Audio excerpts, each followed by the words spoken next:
जय साथियों मैं आज अपडेट लेकर आया हूँ। अपडेट में आज हम क्या समझेंगे कि कोल इंडिया के बारे में कुछ न्यूज है और कुछ न्यूज जो है अप्रेंटिस के बारे में है। अप्रेंटिस के बारे में भी कुछ एक अच्छी खबर आई है, लेकिन ये कहाँ तक काम करेगी ये नहीं है, इसके बारे में समझेंगे। पहले हम समझ लें कोल इंडिया के बारे में जो न्यूज आई है।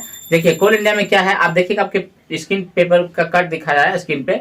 इस पेपर कट में क्लियर लिखा गया है कि कोल इंडिया ने गलत जानकारी देकर वेतन समझौते पर मंजूरी ली। ये किसका कहना है? तो कोल मंत्रालय का कहना है। कोल मंत्रालय ने अपनी तरफ से एक पत्र जारी कर दिया गया है और पत्र में उन्होंने क्लियर कहा दिया है कि हमसे जो कोल इंडिया ने वेतन समझौते पर मंजूरी ली, ये गलत जानकारी देकर ली, हमें गुमराह करके ले ली, यानी हमसे झूठ बोल के ले ली कहीं ना कहीं और इससे परमिशन ले ली। हालांकि इसमें कोल मंत्रालय के भी कुछ खामियां हो सकती है, गलतियां हो सकती है। क्या हो सकती है समझिए कि अगर आपको मान लीजिए कि कोल इंडिया की तरफ से कोल मंत्रालय में गया है कि नहीं हमने सही किया है और सबको पता था कि डीपीई का मुद्दा काफी कुछ चल रहा था, तो क्या कोल मंत्रालय की जिम्मेदारी नहीं बनती कि वो भी डीपीई से एक बार मीटिंग करके इस बारे में समझ लेते या जानकारी ले लेते कि हमें परमिशन देना उचित है कि नहीं उचित है। हालांकि इसमें कोल मंत्रालय के द्वारा अपना तरफ से पत्र जारी कर दिया गया है। आगे जो भी होगा, जो अपडेट रहेगा वो तो देखेंगे ही।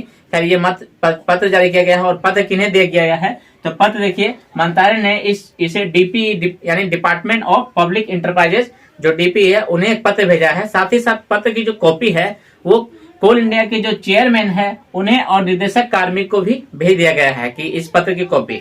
अब ये पत्र जारी कर दिया गया है। पत्र के बाद अब जो कोर्ट में सुनवाई होगी उसमें कोल इंडिया की तरफ से भी आप लोगों को पता है कि कोल इंडिया ने भी अपील की है। मैंने भी वीडियो में बताया था कि कोल इंडिया की तरफ से अपील की गई है। एक सुनवाई हुई लेकिन उसमें उन्हें ज्यादा समय नहीं मिला या कुछ नहीं मिला, तो उम्मीद है कि जो सुनवाई होने वाली है इस अपील में वो होने वाली है लगभग 9 अक्टूबर को। ऐसा सूत्रों से मिला है जानकारी कि 9 अक्टूबर को सुनवाई होने वाली है, यानी सितंबर नहीं अक्टूबर माह में होगी। लेकिन यहाँ मुद्दा ये आ जाता है, मेन प्रॉब्लम ये है कि 9 अक्टूबर से पहले कोल इंडिया में जो है सितंबर का पेमेंट होना है।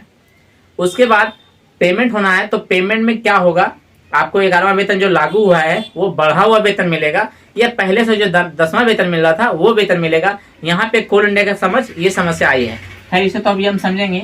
आगे देखिए कि अभी आखिर ये पत्र जारी हुआ है, तो मान लीजिए अगर डीपीई पे इस पे सब डिपेंड करते हैं। अगर डीपीई मान लीजिए 60 दिनों के बाद जो रिपोर्ट तैयार करती है और अगर डीपीई भी यही कह देती है कि नहीं कोल इंडिया की तरफ से जो परमिशन लिया गया, जो वेतन दिया गया, ये डीपीई का उल्लंघन करते हैं, इनके गाइडलाइन का उल्लंघन करता है। अगर डीपीई की तरफ से ये रिपोर्ट आ गया तो क्या कोल इंडिया के जो चेयरमैन है, जो कार्मिक है या जो भी अधिकारी गण है जिन्होंने इस फैसले पर काम किया है उन पे कानूनी कार्रवाई होगी? ये देखने की बात है। हालांकि अगर गलत हुआ है तो कानूनी कार्रवाई तो हो ही सकती है, उम्मीद ऐसा ही है। लेकिन डीपीई के फैसले पर डिपेंड करता है। डीपीई क्या अपना लिखित स्टेटमेंट देती है, क्या जवाब देती है, कोर्ट में क्या पेश करती है 60 दिनों के बाद ये पता चलेगा। फिलहाल कोल इंडिया की तरफ से भी अपनी अपील की गई है, यानी कोल इंडिया की तरफ से अपील की गई, यानी कोल इंडिया भी अपनी तरफ अपना रास्ता क्लियर करके रखी है कि आखिर वो अपील कर रही है तो किसी बेसिस पे तो करी रहेगी कि नहीं हम सही है। आखिर इसी पे अपील की जाती है ना। अगर कोई गलत रहे तो अपील तो करने के लिए उनका बनता नहीं है, यानी कुछ ना कुछ सोच के हुए अपील किए हैं। तो अभी इनका क्या मुद्दा है ये तो अभी जब कोर्ट में सुनवाई होगी, आगे जो फैसला आएगा और डीपीई जब रिपोर्ट तय करेगी वो पता चलेगा। लेकिन यहाँ मेन मुद्दा क्या है, जो यूनियन लोग हैं, जैसे 5 यूनियन आप लोगों को पता है, ये यूनियन लोगों ने मिलकर एक मीटिंग की रांची में, जो मैंने आप लोग बताया था। अब मीटिंग में क्या ये फैसला हुआ है कि 5, 6 और 7 अक्टूबर को कोल इंडिया में स्ट्राइक होगी, यानी कोल इंडिया के पूरे कोल इंडिया में स्ट्राइक होगी। अब अगर स्ट्राइक होती है तो अक्टूबर में इसलिए रखा गया 5, 6, 7 को, ताकि ये पता चल जाए, क्योंकि जो पेमेंट है वो 1 तारीख या 2 तारीख तक पेमेंट कोल इंडिया में हो जा रही है। अब अगर पेमेंट आने के बाद अगर 11वां वेतन लागू के हिसाब से अगर बढ़ा हुआ वेतन मिला तो हो सकता है स्ट्राइक टल जाए, और अगर वेतन कम मिला तो लगभग चांसेस यही है कि स्ट्राइक होगा ही होगा। अब इसके लिए क्या हुआ है कि कोल इंडिया की तरफ से दिल्ली में एक बैठक रखी गई है। इसमें कोल मंत्रालय भी हो सकता है शामिल हो, कौन कौन शामिल हो ये अभी पुष्टि नहीं की गई है, लेकिन दिल्ली में मीटिंग रखी गई है। मीटिंग कब रखी गई है? तो इसी माह के 27 सितंबर को मीटिंग रखी गई है दिल्ली में। अब इस मीटिंग पर डिपेंड करता है कि मीटिंग में क्या कुछ बात होती है। यूनियन भी उसमें जा रहे हैं, मीटिंग में कुछ बात होगा। क्या ये स्ट्राइक आगे जो 5, 6, 7 को होने वाले ये होगा या नहीं होगा, ये इस मीटिंग पर डिपेंड करता है। मीटिंग में क्या कुछ उभर के आएगा, जो भी आएगा वो मैं आपको अपडेट दे दूंगा। खैर ये मीटिंग पर डिपेंड कर रही है। लेकिन सबसे बड़ा समस्या ये है कि 5 यूनियन जो नोटिस जारी कर दिया है, इसमें सारा नोटिस दे दिया है 5, 6 को अगर स्ट्राइक होती है। अगर स्ट्राइक होती है तो कोल इंडिया में जो भी नुकसान होता है, क्योंकि अगर स्ट्राइक 3 दिन का स्ट्राइक है, अगर ये स्ट्राइक होती है तो नुकसान होगा। करोड़ों का घाटा होगा कोल इंडिया में। तो ये जो नुकसान होगा इसका भरपाई कौन करेगा, या फिर इसके खिलाफ किस पे कार्रवाई होगी, ये भी देखने की बात है। क्योंकि अगर नुकसान होगा, अगर स्ट्राइक हुआ तो नुकसान होना फिक्स है। नुकसान होगा तो जाहिर सी बात है कि जो घाटा होगा कोल इंडिया का, जो नुकसान हुआ, ये इसका भरपाई कौन करेगा? कोल इंडिया के कोई अधिकारीगण करेंगे, या फिर जिन्होंने ये गलत निर्णय लिया या यह निर्णय सही लिया, ये तो बाद में खैर होगी। जो भी डीपी का मुकाबला आएगा या फिर जो भी रिपोर्ट आएगी डीपी का, वो समझा जाएगा। ये तो अभी आगे की बात है। अब देखिए कि सितंबर में आप लोग वेट कर रहे हैं कि बढ़ा हुआ वेतन मिलेगा कि नहीं मिलेगा। तो देखिए फिलहाल तो उम्मीद कम ही है कि आपको बढ़ा हुआ वेतन मिले, क्योंकि अभी इसमें रद्द किया, यानी कोर्ट ने जो इस मामले को रद्द कर दिया है, यानी आपको जो एरियर के रूप में मिल गया वो तो आपके पास मिला है, वो वसूली अभी फिलहाल तो इस महीने नहीं होगी, ये तो फिक्स लग रहा है।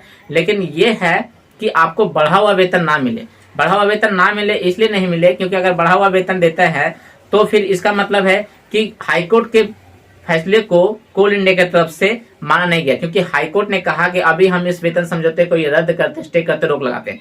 तो उस हिसाब से अभी आपको 10वां वेतन ही मिलना चाहिए, 11वां वेतन नहीं। अगर 11वां वेतन कोल इंडिया की तरफ से आपको दी जाती है तो ये हाईकोर्ट के आदेश का उल्लंघन हो जाएगा, जिसपे एक और कानूनी कार्रवाई हो सकती है। इसलिए उम्मीद यही है कि आपको 10वां वेतन ही मिले। हाँ, अगर फैसला आ जाएगा तो जो भी आपको 10वां वेतन है जो मिलना चाहिए बढ़ के, वो एरियर के रूप में बाद में आपको दे दिया जाएगा। इसमें कोई बड़ी बात नहीं है। लेकिन बहुत से लोगों को ये कमेंट आ रहा है कि हमें जो सितंबर माह का वेतन अक्टूबर मिलेगा वो क्या 11वां वेतन के हिसाब से बढ़ा हुआ मिलेगा या 10वां वेतन मिलेगा। तो लगभग 95% चांसेस यही है कि आपको 10वां वेतन ही मिलना चाहिए। और इस रूल के हिसाब से फिलहाल तो यही लगता है। आगे जो भी हो, अगर आपको कम भी मिलता है तो ऐसा नहीं है कि अगर 11वां वेतन लागू होता तो नहीं मिलेगा, वो पैसा आपको काट ले जाएगा, ऐसा नहीं है। जब लागू हो जाएगा क्लियर मिल जाएगा। अभी तो रद्द किया गया है, डीपी रिपोर्ट शामिल करेगी, उसके बाद अगर 11वां वेतन लागू हो जाता है उसी हिसाब से तो एरियल ग्रुप में मिलेगी। और अगर रद्द हो जाता है तो मिलना तो फिक्स है कि आपको नहीं मिलेगी। अभी जो भी कोर्ट का फैसला आएगा या फिर जो भी मामला कोल इंडिया की तरफ से भी कोर्ट में अपील की गई है, यूनियन भी इसमें सक्षम है, वो भी अपनी तरफ से भरपूर जोर कर रहे हैं कि कोल इंडिया के जो कर्मचारी है उन्हें उनका वेतन जो 11वां वेतन बढ़ के मिला है वही लागू रहे। कोल मंत्रालय भी इसमें हस्तक्षेप कर रही है। अब देखिए सबका मीटिंग भी दिया गया है, हाई कोर्ट में भी क्या आने वाला वो भी दिया गया है, आगे क्या कुछ होने वाला है जो भी अपडेट रहेगा मैं आपको समय पे देता रहूंगा। आप चैनल पे बने रहें, वीडियो को शेयर करें ताकि कोल इंडिया सभी अधिकारियों को मिले। अब हम दूसरी खबर को ले लेते हैं। हमारी दूसरी खबर जो है वो अप्रेंटिस के बारे में है। बहुत से अप्रेंटिस लड़के ये सवाल करते हैं कि अप्रेंटिस की जॉब के बारे में न्यूज दीजिए। देखिए सबसे पहली बात क्या है, अप्रेंटिस की जॉब के बारे में कोई खास अपडेट आ नहीं रही है, तो बेकार की न्यूज देके आपको बहला फुसला के कोई फायदा नहीं है। हाँ, कोशिश करते रहें, ये मैं हमेशा कहता हूं कि जब आप कोशिश नहीं करेंगे तो आपके जीतने के चांसेस भी ना होती है। अगर आप कोशिश करेंगे तो हो सकता है 1% चांसेस हो, वही 1% 2% करके आपको 100% में बदल सकती है। लेकिन नहीं करेंगे तो आपको 0% चांसेस होते हैं मिलने के लिए। तो कोशिश करते रहें। साथ ही साथ क्या है कि कोल इंडिया अप्रेंटिस के बारे में क्या न्यूज है, तो अप्रेंटिस का क्या है, मैंने आप लोग बताया कि अप्रेंटिस का एक टीम जो है वो दिल्ली जाने वाला है। कुछ अप्रेंटिस जाने वाले हैं दिल्ली, तो वो लोग चले गए हैं, जिनका आया है मेरे पास सबूत भी आया है, प्रूफ भी आया है, उन्होंने भी वहां गए हैं और अपनी तरफ से कार्य कर रहे हैं। अब इसमें आगे क्या पहल होती है, आखिर इसमें क्या कुछ बात होता है। हालांकि जो गए हैं ये कोयला मंत्री जी से मिलने के लिए गए हैं, लेकिन जैसा कोल इंडिया का बवाल दिख रहा है अभी, तो एक चांसेस हो सकता है कि कोयला मंत्री जी टाइम नहीं दे या इस पे पहल नहीं करे या जो भी हो सकता है। लेकिन ये लोग गए हैं, लड़के लोग अपनी तरफ से कोशिश कर रहे हैं कोल मंत्री से मिलने का, उन्हें ज्ञापन देने का। साथ ही साथ कुछ सांसद भी है जो इसमें सहयोग कर रहे हैं। अच्छी बात है, अगर क्योंकि नॉर्मल व्यक्ति आप कोल मंत्री से नहीं मिल सकते हैं, अगर किसी सांसद के थ्रू जाए तो ये उम्मीद रहता है कि हाँ आप मिल सकते हैं। तो उनसे मिलने के बाद साथ ही साथ और मांग क्या रखा गया है कि आपको रेगुलाइज करने की मांग नहीं है, क्योंकि रेगुलाइज तो कोल इंडिया की तरफ से होने वाली है नहीं, ये तो आप लोग बता रहे फिलहाल होने वाली है नहीं। तो ये मांग किया गया है कि आपके जो आउटसोर्सिंग कंपनियां हैं जितने भी हैं उसमें आप रोजगार के लिए रख ही रहे हैं, तो आप उसमें अप्रेंटिस लड़कों को क्यों नहीं रखते हैं। और ये जायज भी है कि आप सभी लड़कों को रख रहे हैं, अन्य लोकल को भी दे रहे हैं, सबको दे रहे हैं। तो आप स्किल इंडिया की तरफ अपने स्किल कराए हैं, डबल स्किल है, इन्होंने ITI भी किया है, डिप्लोमा है, बीटेक है, साथ ही साथ अप्रेंटिस की ट्रेनिंग भी किए हैं। तो आपके पास ज्यादा अगर ये टेक्निकल स्टूडेंट आते हैं तो ये आपके ज्यादा काम करके देंगे ना, आपको ज्यादा प्रॉफिट करके देंगे, एक तरीके से काम करके देंगे तो आपको प्रॉफिट ज्यादा होगा। तो आप इन्हें क्यों नहीं रख रहे हैं। इस मुद्दे पे वो गए हैं कि हमें कम से कम आउटसोर्सिंग में फिलहाल रोजगार दीजिए। आप जब वैकेंसी निकालिएगा, रोजगार निकालिएगा, दीजिएगा, फिलहाल हमें अपना जीवन यापन करने के लिए कोई रोजगार दीजिए। और ये सही भी है, रोजगार का मांग करना सबका अधिकार है, आप रोजगार की मांग कर सकते हैं, सरकार जिस भी माध्यम से ले। आउटसोर्सिंग में लेने के लिए तो सभी को है कि हाँ मिल सकता है, इसी में गए हैं। आगे जो भी अप्रेंटिस का इसमें आएगा, क्या कुछ हुआ है, क्या मीटिंग हुआ नहीं हुआ है, इसमें हालांकि ऐसा नहीं है कि कोई बहुत बड़ी टीम गई है, एक कुछ सदस्यों की टीम गई है।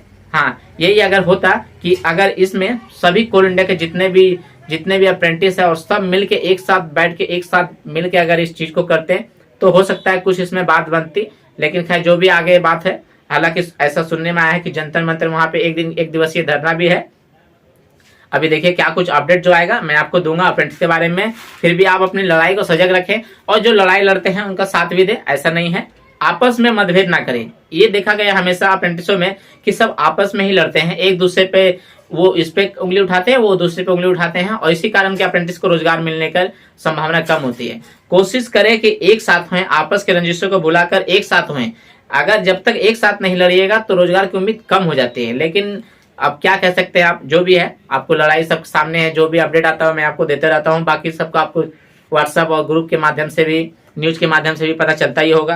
खैर जो भी अपडेट रहेगा, एक कोल इंडिया का अपडेट और अप्रेंटिस के बारे में मैंने आपको दिया है। आगे जो भी अपडेट रहेगा बहुत जल्दी इसका भी अपडेट आने वाला है, जो भी चाहे अप्रेंटिस का है या कोल इंडिया का है, मैं वीडियो दूंगा इस चैनल पे। आप चैनल को सब्सक्राइब करके वीडियो को शेयर करें। मिलेंगे नेक्स्ट वीडियो में, तब तक के लिए जय हिंद जय भारत।